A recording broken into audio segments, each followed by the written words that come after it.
नमस्कार विद्यार्थियों। पाठ्य पुस्तक के पहले पाठ में हम संतवाणी में 3 संतों की जो रचनाएं हैं जीवन परिचय सहित पढ़ रहे हैं। कबीर के बाद तुलसीदास जी को हम पढ़ रहे हैं। तुलसीदास जी के जीवन परिचय और कुछ दोहे जो पाठ्य पुस्तक में दिए हुए उनमें से हमने कल भी पढ़े, सह प्रसंग व्याख्या भी समझाई और अर्थ सहित उनकी व्याख्या जो हमने पढ़ी। आज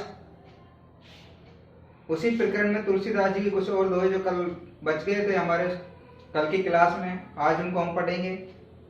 7 दोहे कुल दिए हुए हैं पाठ्य पुस्तक में, जिनमें के 3 हमने कल पढ़ लिए। 4 जो दोहे हैं वो मैंने बोर्ड पर लिख दिए हैं। आप भी अपनी जो नोटबुक निकालें, पाठ्य पुस्तक अगर आपके पास है तो उनसे मिलान कर ले। यही दोहे हैं जिनको हम पढ़ेंगे और नोटबुक में इनको उतारें और फिर मैं इसको इनकी व्याख्या करके इनको अर्थ आपको समझाएंगे। तो नोटबुक निकालें और इनको शुरू करें पढ़ना। पहला जो दोहा है दोहावली से लिए गए हैं। कल भी मैंने आपको बताया था, लिखा भी था हमने दोहावली। कल इनका जीवन परिचय लिखा था तो उसमें आया था इनके ग्रंथ का नाम दोहावली। आपने लिखा, आपने देखा होगा, उसमें आया होगा दोहावली। इनकी जो रचनाएं थी लिखी थी ना हमने, उनमें आया था दोहावली। तो दोहावली में ये संकलित हैं इनके दोहे, वहीं से लिए अपनी पाठ्य पुस्तक में इनके जीवन परिचय सहित ये दोहे दिए हुए हैं। इनको हम पढ़ रहे हैं। पहला और दूसरा और तीसरा ये 3 हमने कल पढ़ लिया। चौथा, पांचवा, छठा, सातवां 4 हैं जो हम आज पढ़ेंगे। तो शुरुआत करते हैं इससे। आज का पहला आप उतारें और फिर इनको समझें। राम कृपा तुलसी सुलभ गंग सुसंग समान, जो जल परे जो जन मिले कीजे आपू समान। कल भी संगति का महत्व हमने पढ़ा। तुलसीदास जी का जो दोहा था कल, तुलसी बलो सुसंग ते पोच कुसंगति सोई, कल पढ़ा था ना। नाव किन्नरी तीर रसी लोई बिलको लोई, यानी जो व्यक्ति अच्छी संगति से अच्छा बन जाता है वो बुरी संगति से बुरा भी बन जाता है। किसका फर्क है? संगति का। अच्छों के पास बैठे सत्संगति हो गई और कुसंगति यानी बुरी संगति वालों के पास बैठे तो पोच यानी बुरा व्यक्ति बन गया। वही बात आज यहाँ कही है कि राम की कृपा तुलसी सुलभ। तुलसीदास जी कहते हैं कि राम की कृपा से व्यक्ति सुलभ यानी सज्जन बन जाता है। सुलभ यानी वो बिल्कुल एक समन्वय की भावना वाला व्यक्ति बन जाता है। कैसा? गंग सुसंग समान। राम की जो कृपा है, राम की जो मित्रता है, मैं कहूं वो गंगा के समान है। गंगा भारत की सबसे बड़ी और पवित्र नदी का यहाँ वर्णन किया गया है। गंग सुसंग समान किसके समान बताई गई है? गंगा के समान बताई गई है। किसकी? राम की कृपा या राम की मित्रता। क्यों? जो जल परे जो जन मिले। जिस प्रकार से गंगा नदी में कोई भी जल मिले, किसी भी नदी को, क्योंकि गंगा नदी जो है उसका कोई स्वयं का ही जल उसमें प्रवाहित नहीं होता। उसमें बहुत सारी नदियां, छोटी बड़ी बहुत सारी नदियां हैं जो उसमें जल छोड़ती हैं और उसके साथ साथ प्रवाह करती हैं। लेकिन जो भी नदी उसमें मिल जाती है तो उसके बाद में फिर कोई नहीं कहता कि ये यमुना का पानी है या फिर ब्रह्मपुत्र का पानी है या कोई और नदी का ये पानी है। सब फिर यही कहते हैं कि ये गंगा का पानी है। गंगा नदी यानी जो जल मिले, जो जल उसमें पड़े यानी पड़ता है, मिलता है, वो अपने समान कर लेते हैं। कीजिए आप समान। उसी प्रकार से जो जन मिले, राम भक्ति से जो व्यक्ति मिलता है, राम की कृपा से जो व्यक्ति मिलता है वो गंगा के समान हो जाता है। यानी गंगा में जो पानी मिलता है उसको वो अपने समान कर लेता है। उसी प्रकार से जिस व्यक्ति पर प्रभु राम की कृपा हो जाती है वो सुलभ बन जाता है, यानी बिल्कुल एक नॉर्मल व्यक्ति की तरह वो बन जाता है और उसको सुसंगति आसानी से मिल जाती है। किसको? जो व्यक्ति राम की कृपा से लगा हुआ है, राम की कृपा में, जो राम की भक्ति में लगा हुआ है, राम के लिए ही कार्य कर रहा है, परमात्मा की भक्ति में लीन है, वो व्यक्ति गंगा के पानी के समान है कि जो भी नदी का पानी उसमें मिलता है गंगा नदी उसको अपने समान बना लेती है। उसी प्रकार से राम की कृपा जिस पर हो जाती है वो सुसंगति में फंस जाता है, यानी उसको सुसंगति आसानी से मिल जाती है, कुसंगति को वो त्याग देता है।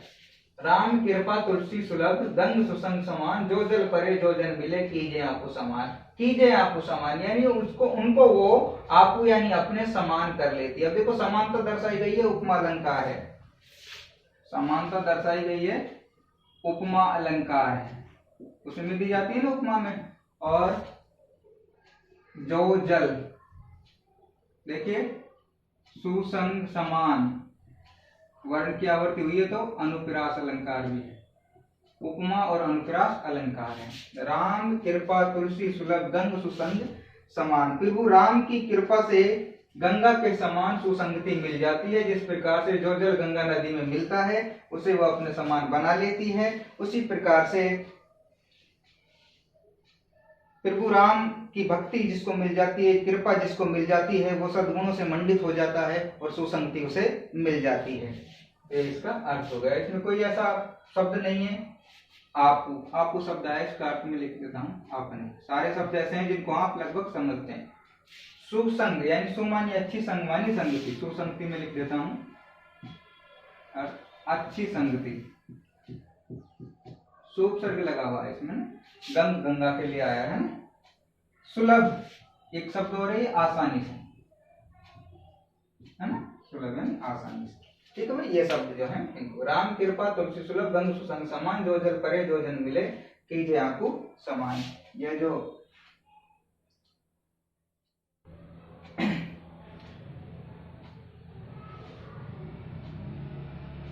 प्रसंग उसी प्रकार से लिखना है। प्रस्तुत दोहा तुलसीदास जी द्वारा रचित दोहावली से संकलित है। इसमें उन्होंने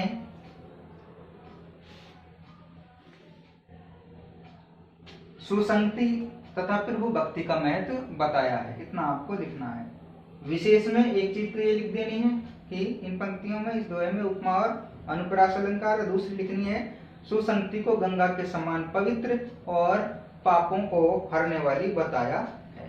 ठीक है, ये चीज इसमें लिखनी है। दूसरी पे आ जाते हैं। दूसरा दोहा है, तुलसी या संसार में भांति भांति के लोग, सबसो हिलमिल चालिए नदी नाव संयोग। देखिए तुलसीदास जी कहते हैं कि इस संसार में, तुलसीदास जी कहते हैं कि इस संसार में भांति भांति के लोग, भांति भांति मतलब आप जानते हैं इसका अलग अलग तरह के लोग हैं।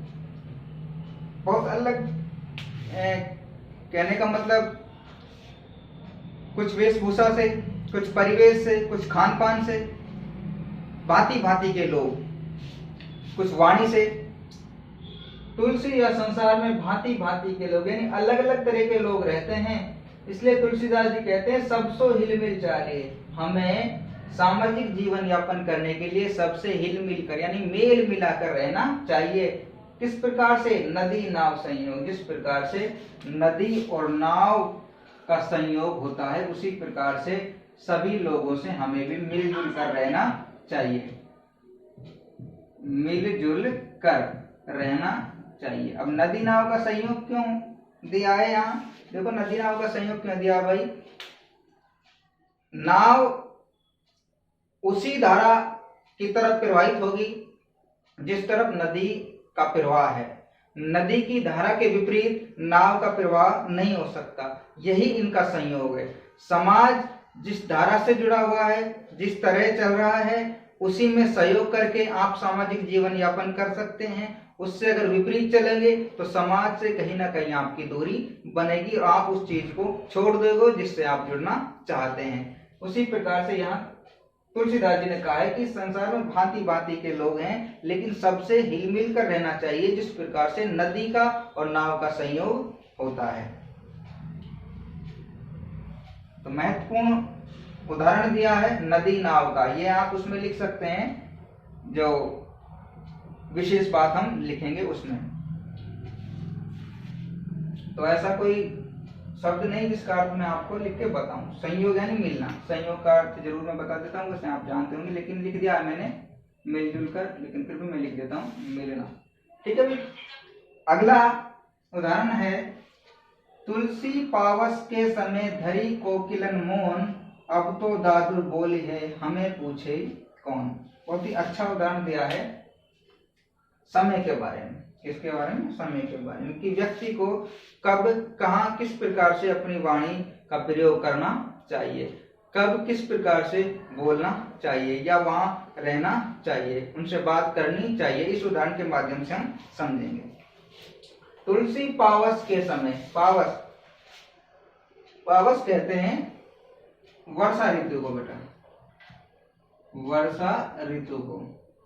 देखिए मैं आपको बता देता हूं, दो शब्द है ये, एक है पावस और दूसरा है पायस। पावस का अर्थ तो है बेटा, अभी मैंने लिखा आपको वर्षा ऋतु, और पायस का अर्थ है खीर। पावस का अर्थ तो वर्षा ऋतु, पायस का अर्थ क्या है, खीर। ये दो चीजें हैं, इनको आप देख लेना। और दोहे पे आते हैं, तुलसीदास जी क्या कहना चाहते हैं। तुलसीदास जी कहना चाहते हैं कि तुलसी पावस के समय धरी कोकिलन मौन, अब तो दादुर बोले हैं हमें पूछे ही कौन। तुलसी पावस के समय धरी कोकिलन, कोकिलन यानी कोयल। कल भी हमने पढ़ा था, परसों पढ़ा था कबीरदास जी वाले में, कोकिलन का अर्थ कोयल, कोकिला पढ़ा था ना हमने वो। और फिर शब्द आया है दादुर, दादुर का अर्थ बेटा मेंढक, मेंढक। तो देखिए तुलसीदास जी क्या कहते हैं, वही प्रसंग प्रस्तुत दोहा तुलसीदास जी द्वारा रचित दोहावली से संकलित है। ठीक है, इसमें विपरीत समय आने पर मौन धारण करना श्रेष्ठ कर बताया गया, जैसे मैंने अभी बताया था कि कब वाणी का प्रयोग करना और कब नहीं करना, तो इन चीजों का विशेष ध्यान आपको रखना है।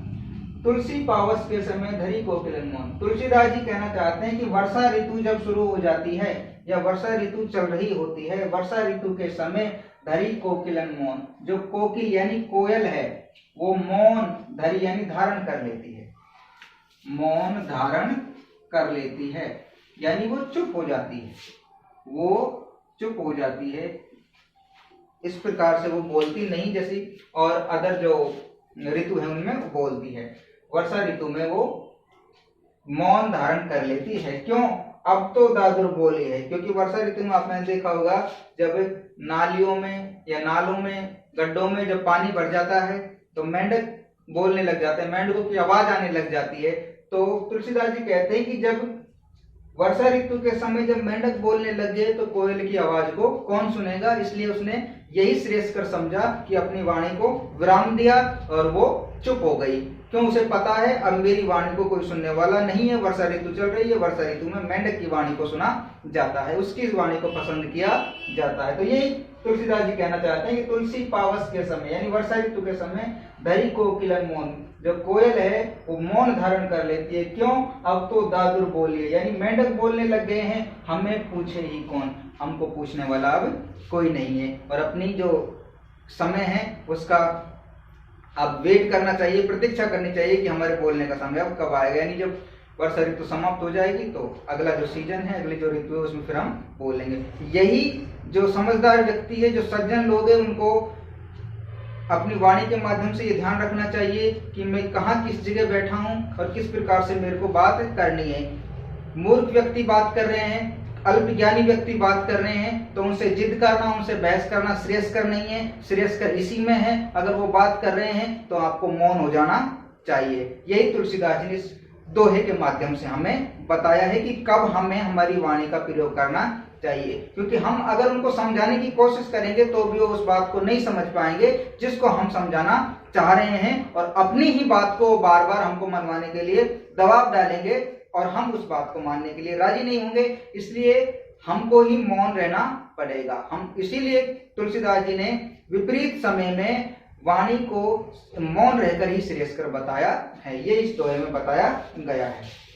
तो कोयल और दादुर यानी मेंढक के माध्यम से सज्जन और दुर्जन लोगों यानी विद्वान और मूर्ख लोगों की उपमा देकर इसको समझाया है कि किस ऋतु में चुप रहना चाहिए, यानी किस समय चुप रहना चाहिए, किस समय बोलना चाहिए, किस समय बात करनी चाहिए। तो व्याख्या कर देना और फिर इसके जो विशेष में लिख देना।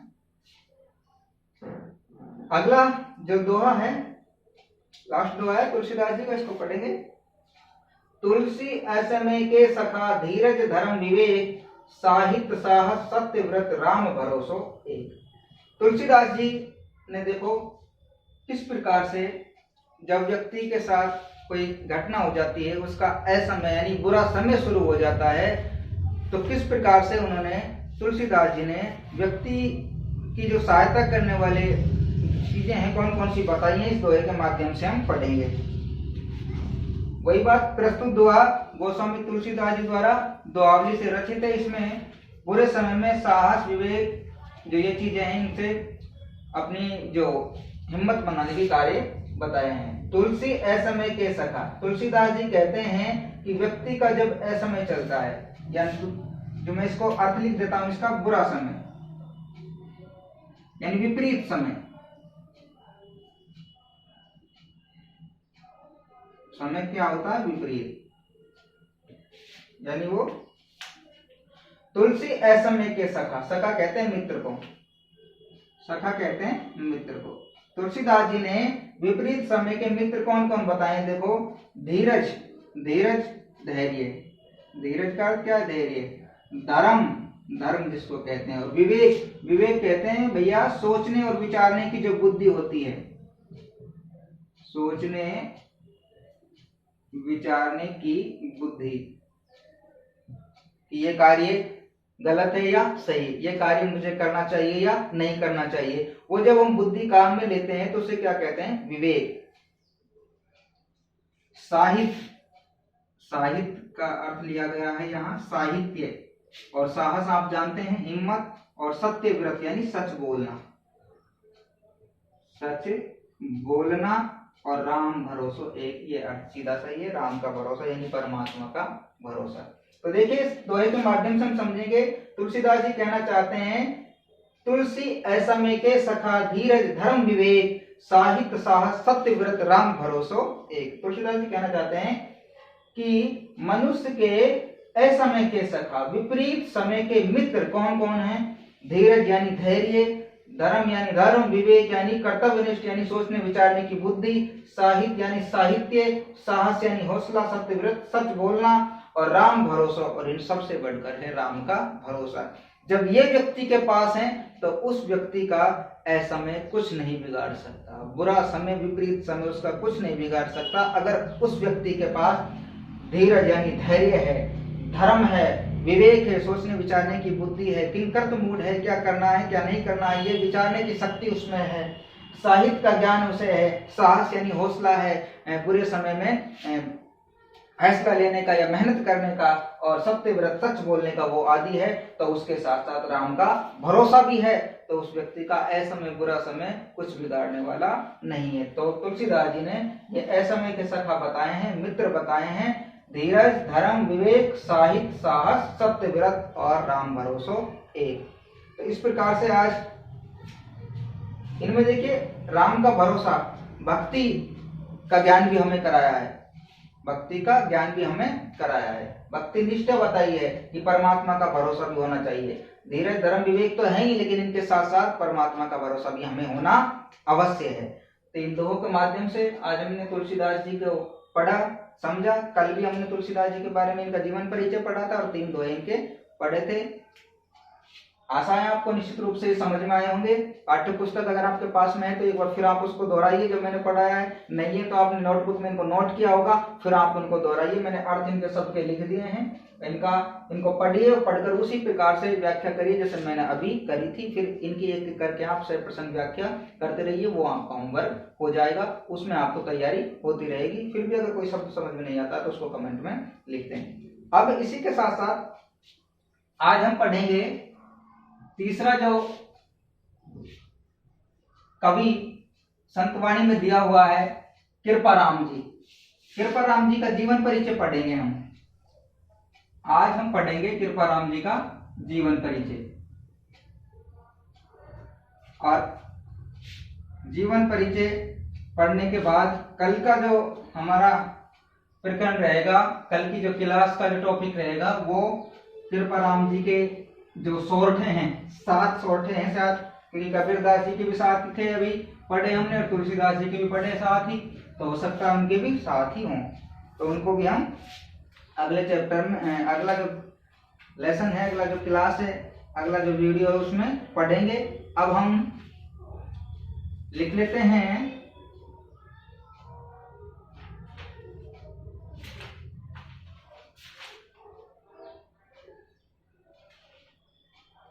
कृपाराम खिड़िया का जीवन परिचय। अगला जो कवि है हमारा वो है कृपाराम खिड़िया, संतवाणी का तीसरा कवि। 3 कवि है ना, तो नोटबुक निकालिए, है नोटबुक आपके पास, और इसमें कृपाराम खिड़िया का जीवन परिचय, तीसरा जो कवि है उसका आज जीवन परिचय पढ़ेंगे। ठीक है भाई, तो लिखिए जीवन परिचय इसका। राजस्थानी भाषा के प्रसिद्ध कवि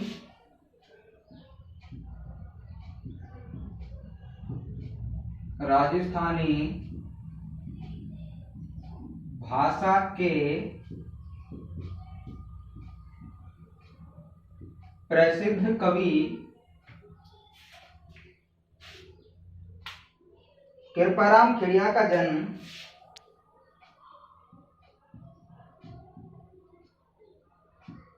कृपाराम खिड़िया का जन्म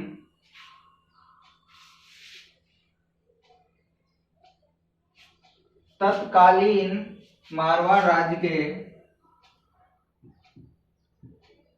तत्कालीन यानी उस समय मारवाड़ राज्य के पश्चिमी जो राजस्थान है उसके कुछ जिले मारवाड़ के नाम से प्रसिद्ध थे उस समय। मारवाड़ राज्य के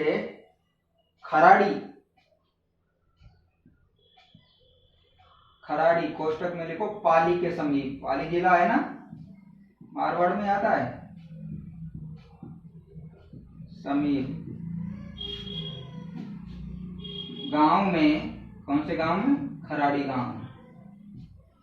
गांव में सन 1743 ईस्वी में हुआ। सन 1743 ईस्वी में हुआ। ये सीकर के राजा, ये सीकर के राजा देवी सिंह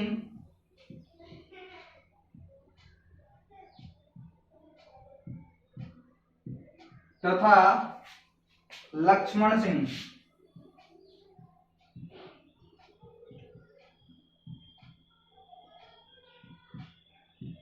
के आश्रय में रहे।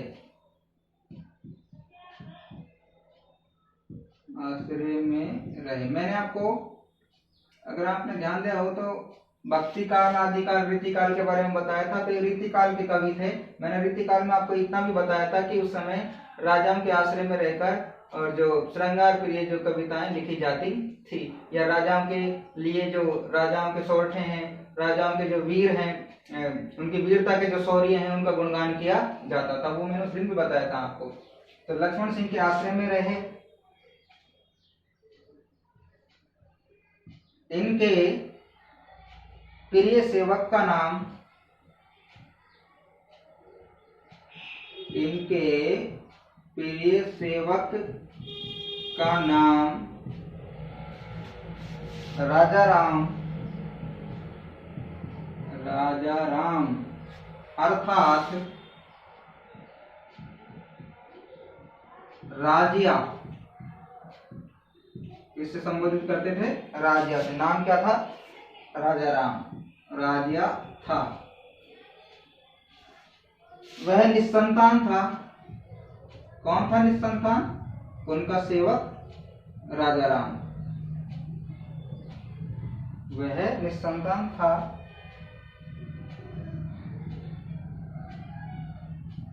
उसका नाम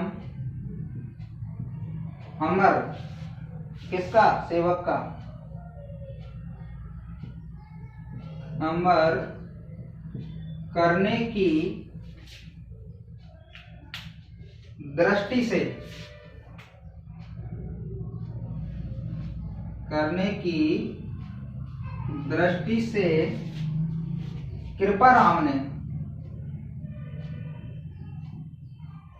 कृपाराम ने सोरठों की रचना की। ये छंद है सोरठा, जैसे दोहा छंद पढ़ा ना भी, उसी प्रकार से ये भी छंद है। सोरठों की रचना की, 140 सोरठों के आसपास संख्या बताई गई थी इनकी। रचना की,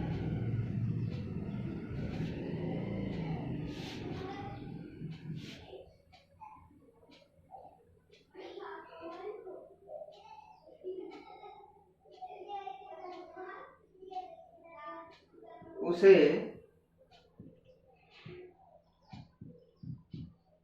संबोधित कर की, यानी प्रत्येक जो सोरठा है उसमें किसका नाम हम पढ़ेंगे? राजिया का।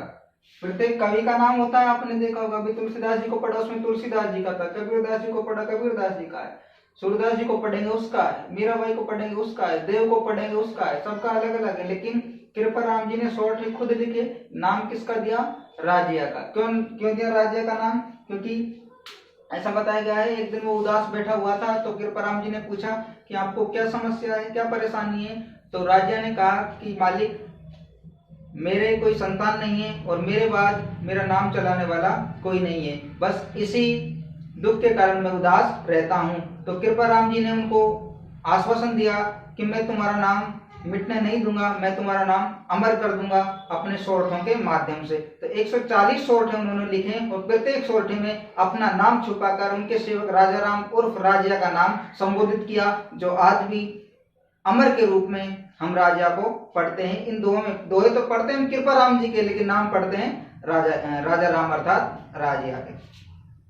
सोरठों की रचना उसे संबोधित कर की। इस कारण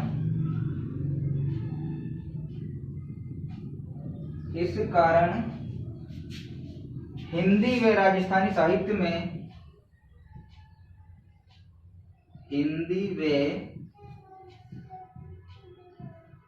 राजस्थानी साहित्य में राजियारा सोरठा किस नाम से प्रसिद्ध है? राजियारा सोरठा। कवि का नाम होता नहीं, क्योंकि कवि कौन थे? कृपाराम। लेकिन सेवक को अमर करने के लिए, उसके नाम को अमर करने के लिए नाम क्या दे दिया? राजियारा सोरठा नाम से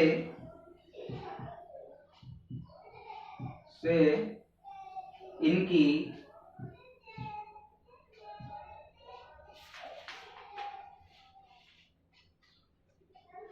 रचना विख्यात है। प्रसिद्ध रचना है इनकी। इनके दोहे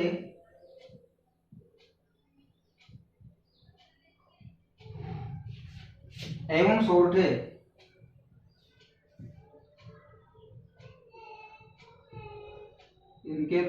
सोरठे राजस्थान के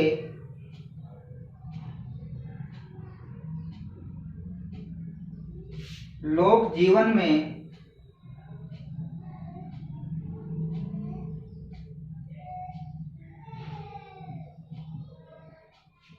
नीति काव्य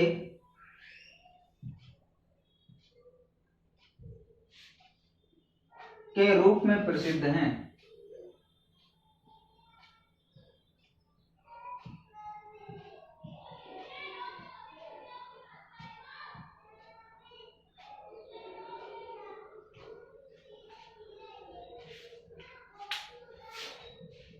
ये इनका परिचय हो गया।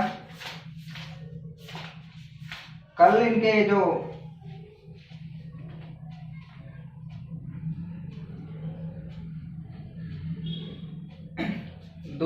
सोरठे जो दिए हुए हैं 7, उनको हम पढ़ेंगे। इनकी रचनाओं में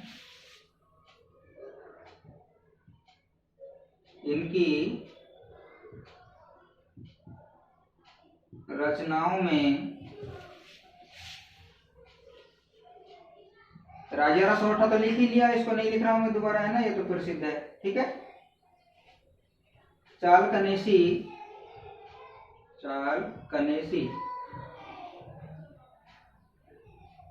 नाटक था, कोष्टक में लिख लो नाटक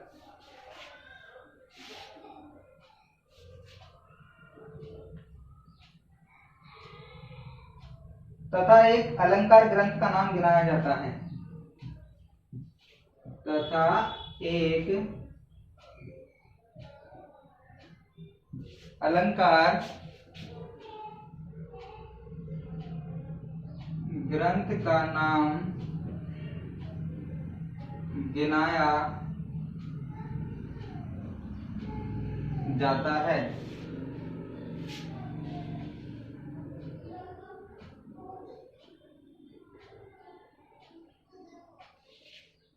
ये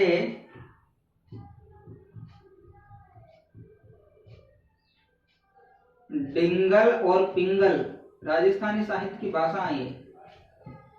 डिंगल और पिंगल भाषा के सर्वश्रेष्ठ कवि थे। ये इनका जीवन परिचय हो गया, आप इनको उतार लीजिए। क्या लिखा? राजस्थानी भाषा के प्रसिद्ध कवि, या ऐसे लिख सकते हैं, राजस्थानी भाषा डिंगल और पिंगल के प्रसिद्ध कवि कृपाराम खिड़िया का जन्म तत्कालीन उस समय मारवाड़ राज्य के जो खराड़ी गांव था पाली के समीप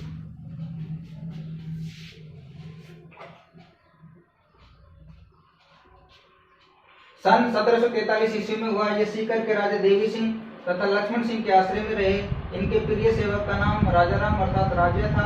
वह निसंतान था। उसका नाम अमर करने की दृष्टि से कृपाराम ने सोरठ की रचना की। इस कारण हिंदी व राजस्थानी साहित्य में राजा रसोल्टा नाम से इनकी रचना विख्यात है, जिसके कारण इनको प्रसिद्धि मिली है और यही प्रसिद्ध रचना है। इनके दोहे सोरठ राजस्थान के लोक जीवन में नीति काव्य के रूप में प्रसिद्ध हैं। इनकी रचना में एक तो राजा रसोल्ट जो प्रसिद्ध है, दूसरी सालकनेसी नाटक लिखा और तीसरा एक अलंकार ग्रंथ और गिनाया जाता है। ये डिंगल और पिंगल भाषा के सर्वश्रेष्ठ कवि थे। तो ये इनका जीवन परिचय हो गया। आज कक्षा में इतना ही, आपने इसको नोट किया होगा, आप इसको रेगुलर पढ़ें। कल हम जो कृपाराम जी के शॉर्ट हैं 7 जो दिए हुए हैं इस पाठ्य पुस्तक में उसको हम पढ़ेंगे। नमस्कार।